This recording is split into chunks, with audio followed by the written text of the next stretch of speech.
Информационной работой во время войны занимались не только журналисты, но и люди, которые обладали знаниями, умели писать. Особенно нужны были те, кто владел иностранными языками. Таким образом, люди, которые по разным причинам оказались в августе 1992 года в Москве, стали собираться и создавать пресс-центр в столице России. Среди них была Ильяна Кварчеля, которая на тот момент была заведующей кафедры английского языка в Абхазском госуниверситете. Я должна сказать, что во время войны информационной работой занимались не только журналисты, а люди, которые умели писать, переводить и так далее. Вот мы все просто решили, что как-то надо помогать стране и как-то вот тоже какой-то свой вклад вносить в общее дело. Вот. И те, кто оказались в Москве в то время, когда началась война, мы все как-то стали собираться, абхазцы. И так получилось, что вот мы несколько человек стали работать в офисе у бизнесмена абхазского. И вот те, кто были в Москве, или жил в Москве, или оказался в Москве на тот момент, когда началась война, вот мы стали собираться, и вот так вот стихийно, пока не было принято официальное решение, что будет какой-то центр, пресс-центр в Москве, вот работали стихийно мы в офисах то одного абхазского бизнесмена, то другого, Шамба, Лазба, там другие. Мы вот у них там обитали и постарались наладить работу. Это уже в августе, да, конечно, в августе началось. Ну, к сентябрю у нас уже работал пресс-центр. В августе мы пока только вот так вот какие-то организационные вопросы, ну так вот стихийно работали.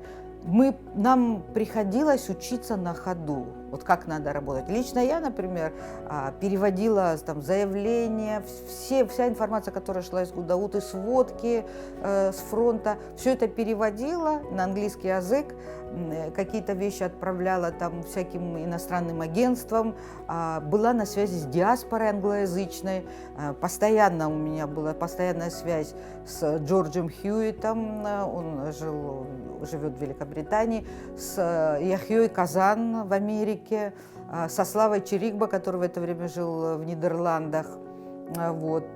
Ну и журналистами иностранными, то есть я работала в основном с ними.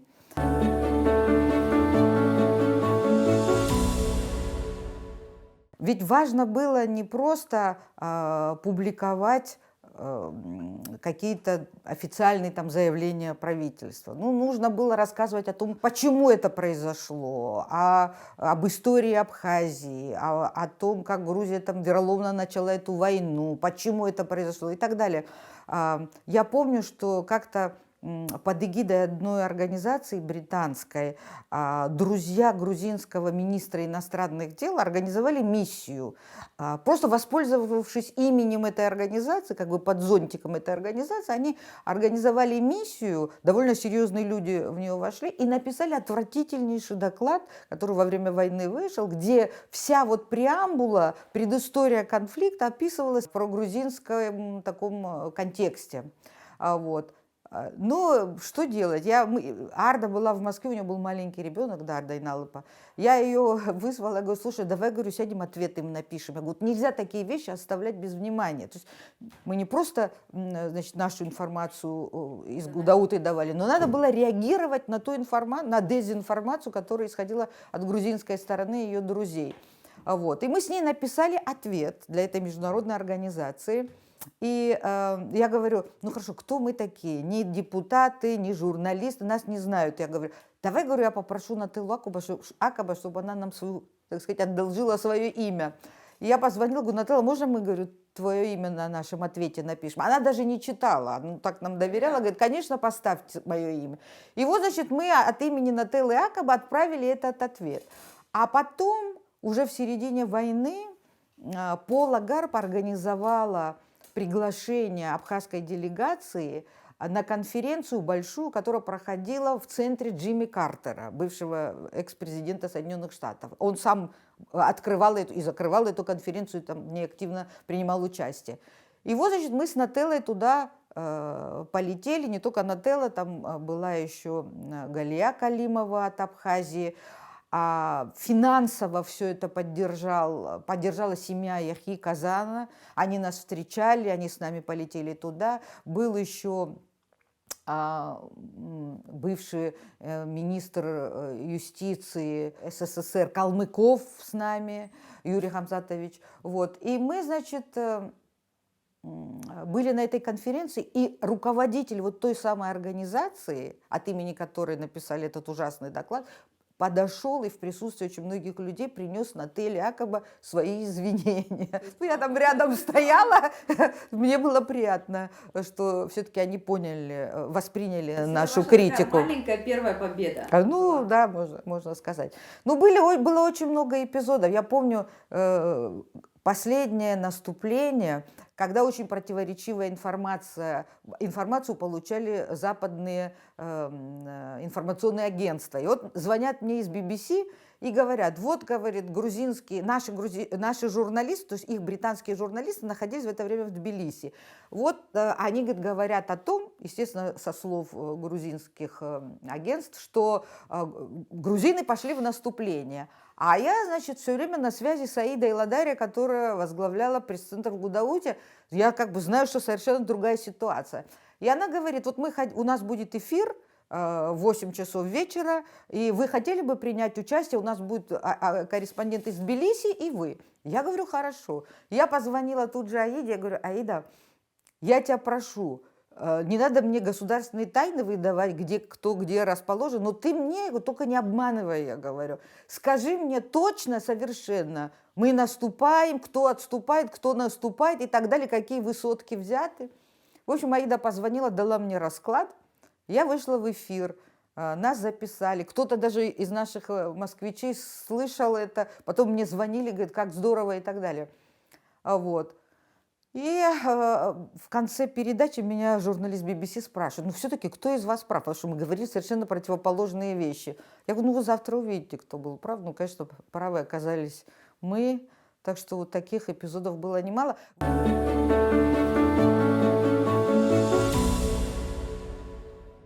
Мы тогда очень активно работали. Вот мы не ждали, когда нам кто-то скажет, что вот это надо сделать. Во-первых, мы все волонтерно работали, там, естественно. Я не знаю, это такой был порыв, да, война была, все объединились, как-то очень так сфокусированно работали, были очень активными, отслеживали все, что происходит, реагировали и учились, конечно. Я помню, я когда стала, так сказать, уже вот вникать во все это, я поняла, что, допустим, вот у официальных документов там один язык, там эссе – это совершенно другой жанр.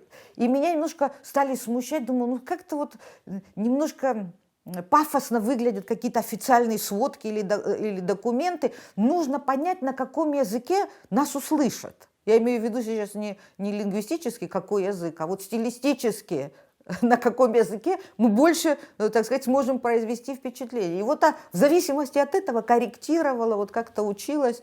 И мне кажется, мы тогда очень хорошо поработали. Ну, вот даже грузинская сторона ведь признает уже спустя годы, что информационную войну Абхазии удалось выиграть. Я не знаю, это легенда или нет, но даже Шеварднадзе в одном из своих интервью сказал, что мы проиграли информационную войну.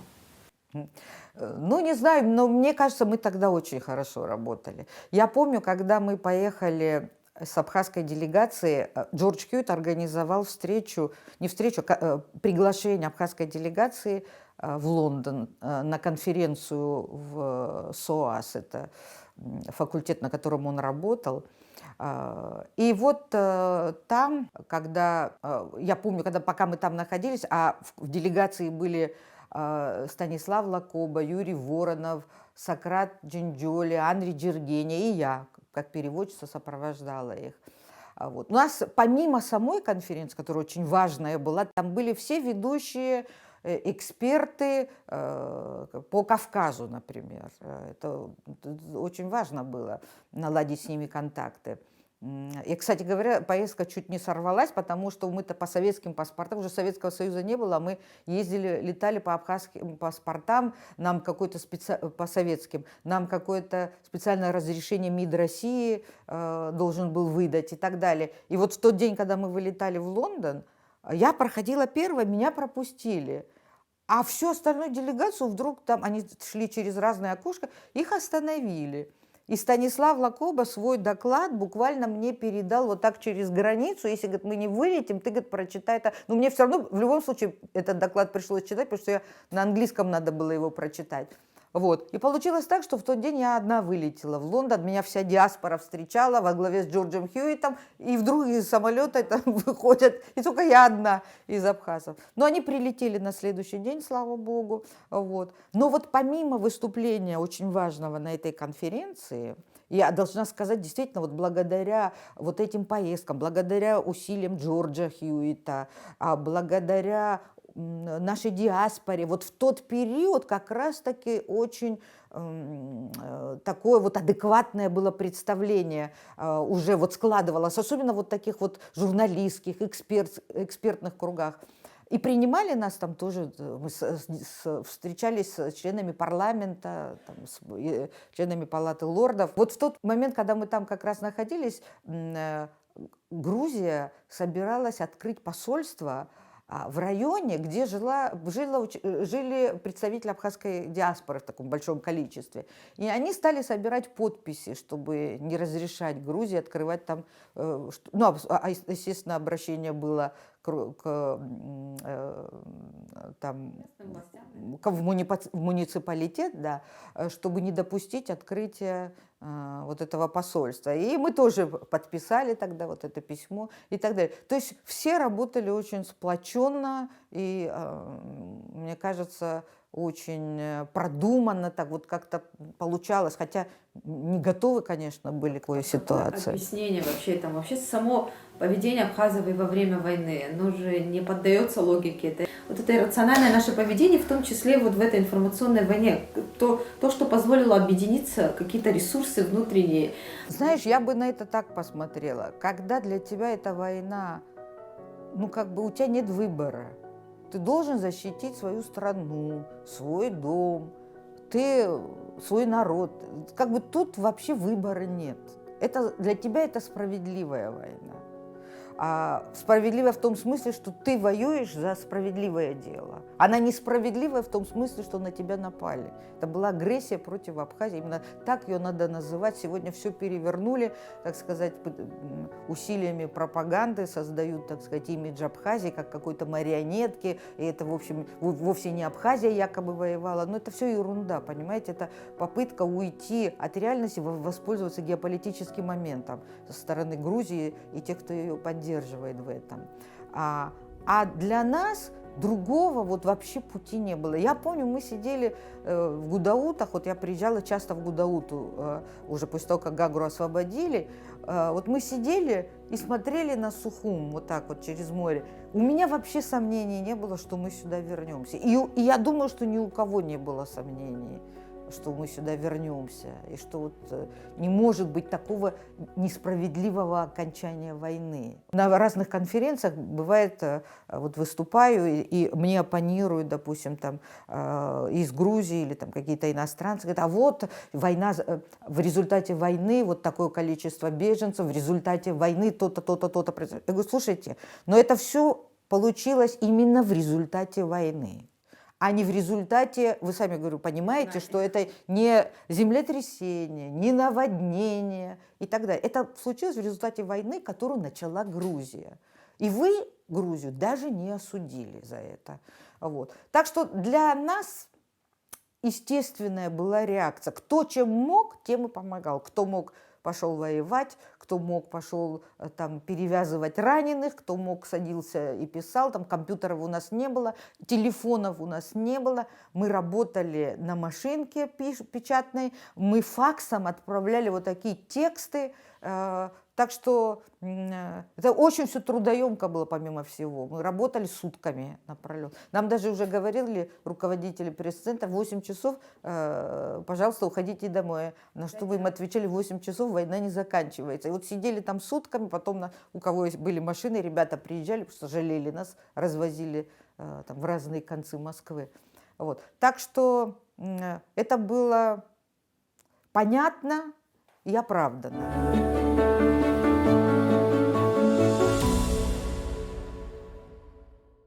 То, что мы потом как-то расслабились, понимаете как? Вот если у меня одна сфера деятельности, но во время войны я поняла, что я могу помочь вот в этом, это не значит, что это станет моей профессией. Понимаете, и все как-то занялись своими делами. А вот тогда, значит, но вот глобально для нас это конфликт-то не закончился. Война закончилась, но конфликт не закончился. Пока мы не будем признаны Грузией, пока она будет претендовать, мы миром еще, всем миром не признаны, да? Пока Грузия будет претендовать на Абхазию, конфликт еще не закончился. Как бы речь не идет о нашем статусе, он вообще не подлежит обсуждению.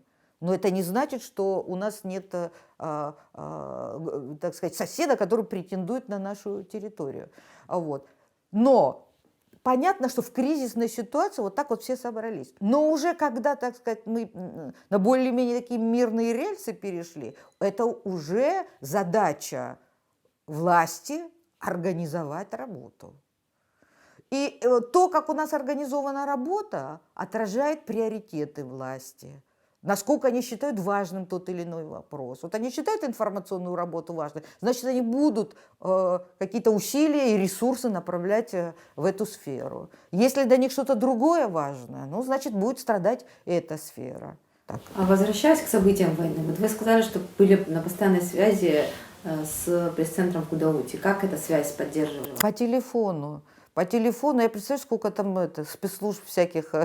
Слушай, но мы не обсуждали государственные тайны. Просто мне надо было знать. Они присылали, во-первых, по факсу присылали, связь прерывалась бесконечно. Вот представьте, связь в Гудауте во время войны. Значит, прерывалась связь, мне по факсу нам присылали сводки. Иногда просто приходилось зачитывать. Самое ужасное было, когда нам присылали списки убитых. Вот это было самое страшное. И когда звонили, говорили, сейчас мы вам список, я просто не подходила к телефону, вот я не могла, это было очень тяжело. Последнее наступление, пришел список, так получилось, что у нас уже к концу войны создали мы пресс-центр второй, это уже при МИДе. Тогда мы создали МИД, и уже вот стали мы первыми сотрудниками Министерства иностранных дел Абхазии. В Москве?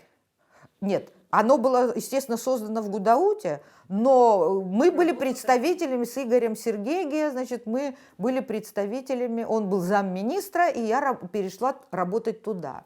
И получалось так, что вот мне самой приходилось там на все телефонные звонки отвечать. Я помню, пришел один из последних списков убитых, я просто, невозможно было даже радоваться победе. Там вот взяли там, команды, взяли еще что-то, да?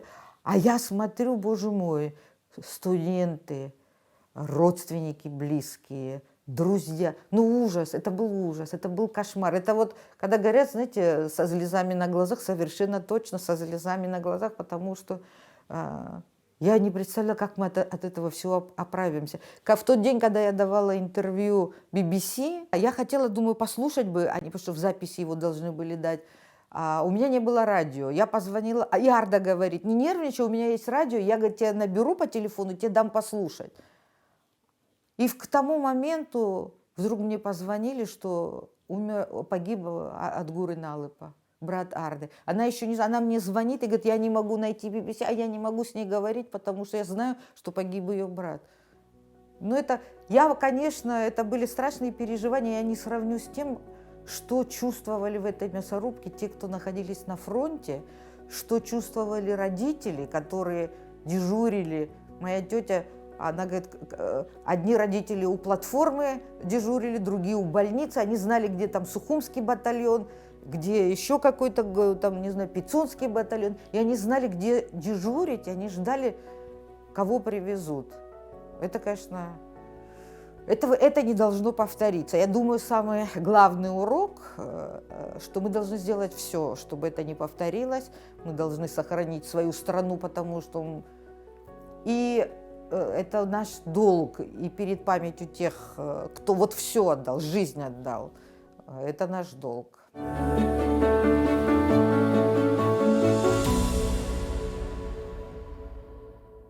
Как вы думаете, почему все-таки говорят, что мы выиграли информационную войну? Я думаю, что нам легче было, потому что мы были правы. Мы не были агрессором, мы ни на кого не нападали. Мы защищались. Вот наша мотивация была совершенно понятная. Мы верили в то, что мы делали. Я думаю, это самый главный залог победы. А с зарубежными СМИ, когда вы работали, вот готовы ли они были слышать эту правду? Ну, вы знаете, кто-то был готов, а кто-то нет. Вот я познакомилась с такими журналистами, люди с именем. Вот, допустим, тот же Нил Ачерсон, который, это известный британский журналист. Оказывается, он вообще по происхождению шотландец. Вот.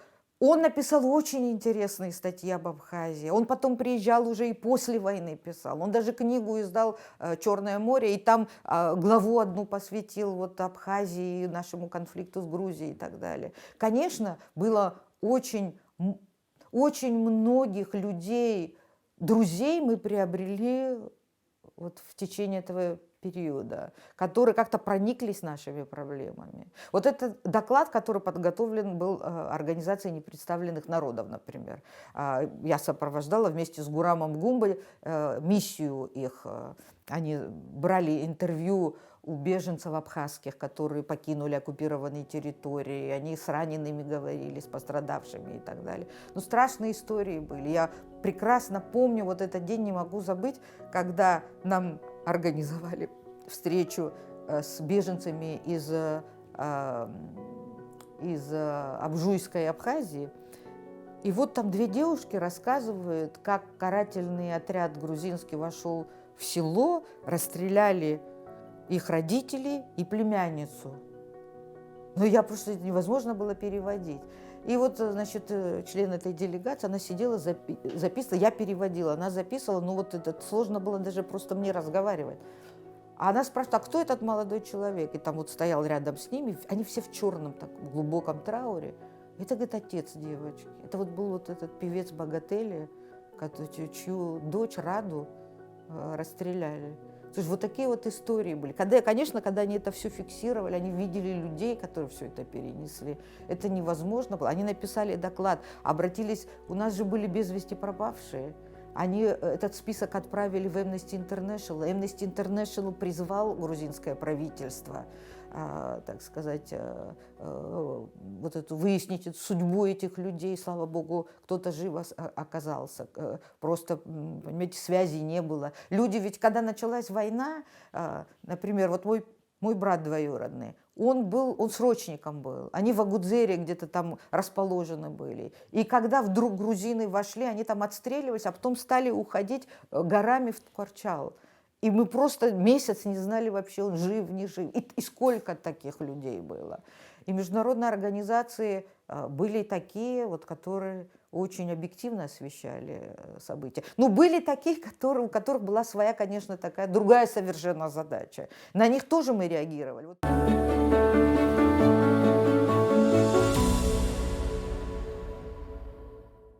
Переехала одна организация, которая, значит, доклад написали о нарушениях прав человека.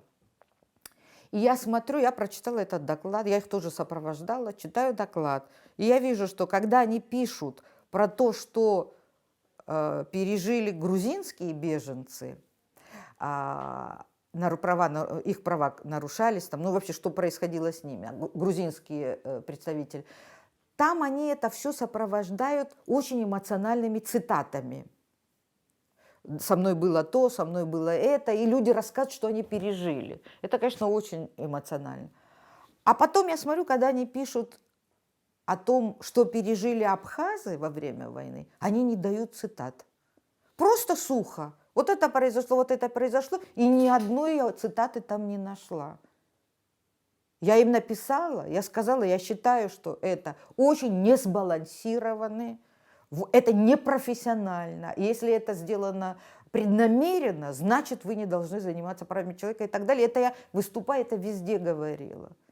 То есть, ну, вот надо очень много работать просто.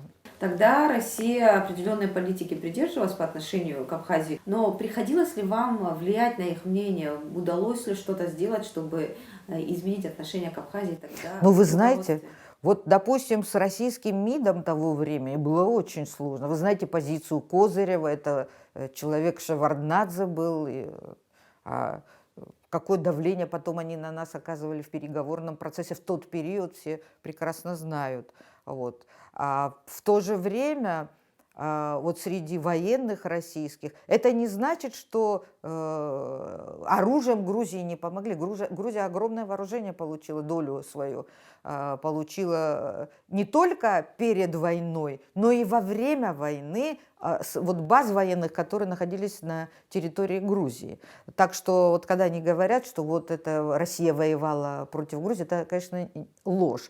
Но то, что среди военных было неприятие Шеварднадзе, его считали одним из тех, кто вот развалил Советский Союз, то есть свои претензии к нему были, и связано с этим, так сказать, симпатии в отношении Абхазии, это тоже правда. Ну и потом добровольцев было много, которые приехали нам из России, там, из Питера, Москвы, из Северный Кавказ, само собой. То есть очень много было. Что касается журналистов, то менялось их отношение. И потом вот были люди, которых мы просто радовались каждому слову, когда мы видели, что правду говорят. Это настолько было, настолько вот как-то вдохновляло, что хоть кто-то правду говорит. Именно личные контакты. Ну, конечно, личные контакты очень важную роль играли. Там Руслан Хашиг, Жорик Гулия, там у Бела Куралы, Таня Гулия. У них у всех тоже были свои какие-то журналистские связи. Это очень, конечно, влияло.